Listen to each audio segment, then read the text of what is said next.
Good evening. This is Vicpothesis. I'm out enjoying the stars tonight, the beautiful backdrop of the darkness, with the illumination of the stars.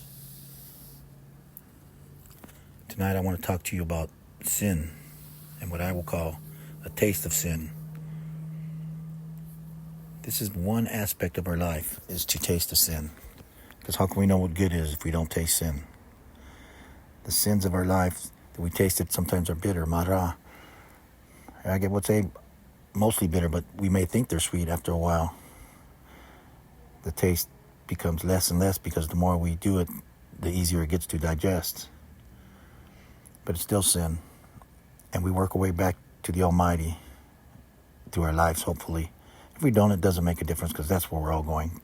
Sinners, non-sinners, or whatever. So now I'm going to take a big leap and talk about Jesus. Jesus came down to this earth, and we'll say he was in a human form. And who did he hang out with? Sinners. And who did he hang out with? The poor, those who were destitute, those in life that really sinned. But why did they sin? Because of something that they felt of the earth that they needed, money, prestige, or whatever it was. But yet, once they found him, they tried to sin no more. Although we can't help it, we're going to sin. We're humans. But that was his taste of sin, mingling with the people. And then his test of trying to be a sinner or trying to drag him into the muck and the mire of sin by Satan, who was a spirit, a deity, whatever you want to call it. Nothing equal to Jesus.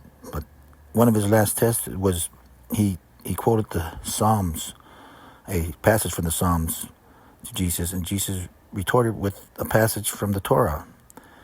And if we think about who is credited with the Psalms, it's King David and maybe some other people, but it's King David's words when he was down, when he was finished sinning, or he was trying to be absolved from the sin, and he was begging and praying to the Lord to protect him from those who were out to get him. And then Jesus quotes something from the Torah, which is the word of God.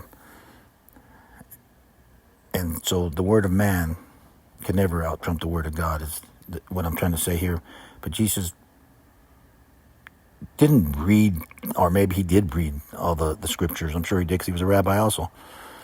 However, he knew him in his heart innately because he cleaved to God or was part of God. So he had this all in him. And he was not a sinner, yet he knew sin. And how did he know sin? Because he viewed it. He lived with it. He did not take a bite of it, but he was there to see it, to know what it was. Because how can you know what something is sometimes unless you see it or do it or experience it? So through our taste of sin, that one aspect of life, it gives us a path back to the Almighty. A taste of sin, Vicpothesis. May the Almighty give us the ability to know the difference between sin and his will, and that our will is not his will, and his will will dominate us. Let us have the courage to change and to be good, and to know the taste, and to try to avoid it the best we can, and to get on the path where we're headed to anyway.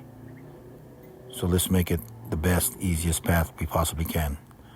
Vicpothesis.